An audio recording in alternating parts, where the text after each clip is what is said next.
NR గారికి, అలాగే commissioner agriculture Manjeera సార్కి, అలాగే మన రణస్థలం మండల్, అలాగే వేలిప్రాయం గ్రామస్తులకి అందరికీ ప్రతి ఒక్కరికి నమస్కారం చెప్తూ, మీ అందరికీ ఇప్పుడే ఏడి గారు కూడా అందరికీ చెప్పడం జరిగింది.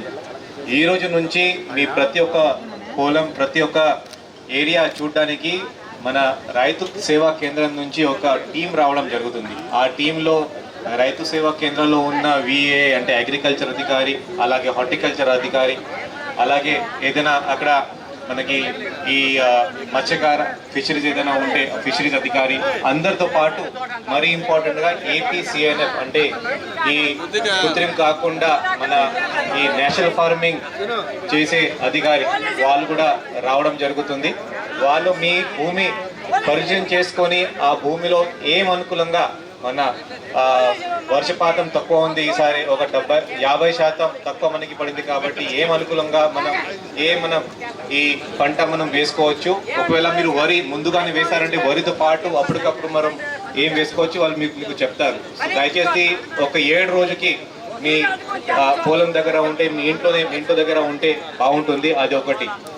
రెండోది, ఈ వర్షపాతం తక్కువ రావడం వల్ల ఇప్పుడు మన నెక్స్ట్ ఏం చేయాలి దీని గురించి అందరికీ చెప్పడం జరుగుతుంది.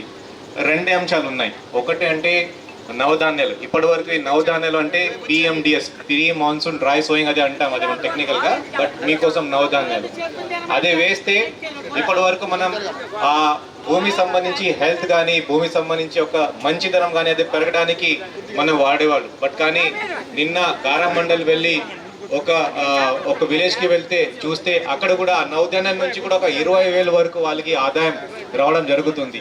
దీంట్లో మరి ముఖ్యంగా బెండకాయ కానీ అలాగే ఇతర కొన్ని కూరగాయల ద్వారా కూడా కొంత ఆదాయం వాళ్ళకి వస్తుంది. సొంత తిండికి కూడా వస్తుంది, ఇంకా ఆదాయం రూపంలో కూడా వాళ్ళకి రావడం జరుగుతుంది. కాబట్టి ఇప్పుడు మీరు ఈ నవధాన్యాలతో పాటు ఇంకా పెల్లటైజేషన్ ఇంకొకటి ఒక అంశం ఉంది. దీనికి మా అయితే ఒక 1000 రూపాయల వరకు ఒక ఎక్స్ట్రా ఖర్చు అవుతుంది.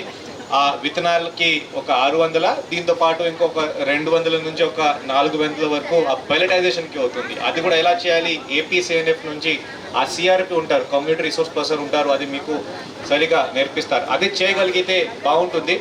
ఎందుకని అంటే ఒకవేళ ఎక్కువ వర్షం వచ్చింది అంటే మీ వరి కోసం ప్రాబ్లం ఏం రాదు. ఆ నవధాన్యాలు మాత్రమే అక్కడికక్కడే చనిపోయి కానీ భూమి లోపల వెళ్ళిపోతుంది. మీకు యూరియా అంతా మిగతా మీ వాటం మీరు తగ్గించవచ్చు. ఒకవేళ వర్షం రాలేదు అనుకోండి, మీకు వరి రాదు, బట్ కానీ నవధాన్యాల వల్ల మీకు ఏదైనా పంట రావడానికి అవకాశం ఉంటుంది. ఇది కాకుండా మొక్కజొన్న కానీ, రాగి కానీ మిగతా కూడా మీకు ఈ వ్యవసాయ అధికారి మీ దగ్గర వచ్చి చెప్తారు. ఇంకొకటి అంశం, 2వ అంశం అంటే చాలా ఇంపార్టెంట్, ప్రధాన్ మంత్రి ఫసల్ బీమా యోజన. ఈరోజు మన జిల్లాలో 1,40,000 హెక్టర్ మన సాగు భూమి ఉంటే దాదాపు ఒక 40 హెక్టర్ వరకు మాత్రమే బీమా మన వాళ్ళు తీసుకున్నారు. దీంట్లో మీరు ఒక కిసాన్ క్రెడిట్ కార్డ్ లేకపోతే మనకి క్రాప్ లోన్ మీరు తీసుకుంటే ఆ లోన్తో పాటు మీకు ఆ బీమా వచ్చేస్తుంది.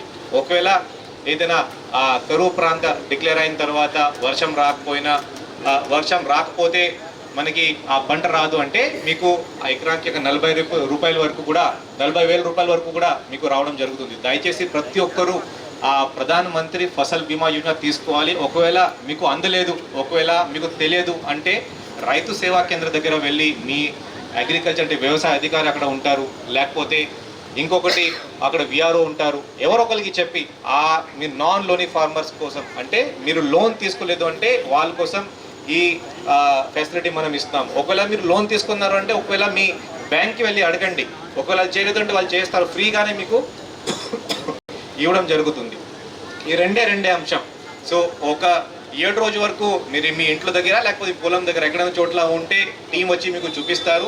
రెండోది నవధాన్యాల వైపు లేకపోతే వేరే క్రాప్ వైపు మీరు ఖచ్చితంగా వెళ్ళాలి. 3వ అంశం, ప్రధాన్ మంత్రి ఫసల్ బీమా యోజన కింద మీ పేరు నమోదైతే మీ తర్వాత మీరు ఆనందంగా హ్యాపీగా మీ ఇంటి దగ్గర మీరు ఉండొచ్చు. ఏదైనా ప్రాబ్లం వస్తే ఇన్సూరెన్స్ కంపెనీ ద్వారా మీకు ఇన్సూరెన్స్ డబ్బు కూడా అందుతుంది.